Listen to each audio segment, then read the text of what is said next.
Famulare, hänen syöttönsä Tuomaiselle. Tuomainen pääsee yrittämään, mutta Metsola torjuu. TPS:n nelosketju oli hyvä ottelun avauserässä. Nyt tulee ikävän näköinen kolari, jossa kaksi pelaajaa tuntuu nyt loukkaantuvan todella pahasti.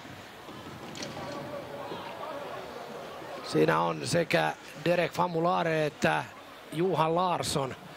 Ja nyt tarvitaan apuja jäälle. Ilkeän näköinen tilanne, jossa tulee kyllä nyt kovia tällejä. Derek Famularehan on Montrealissa syntynyt 22-vuotias pelaaja, joka pelasi 2 edellisen kauden aikana Mestistä Tuton riveissä. Ja hänen isänsä hän pelasi aikanaan täällä Kiekko 67 riveissä. Ja tästä kaikki alkaa.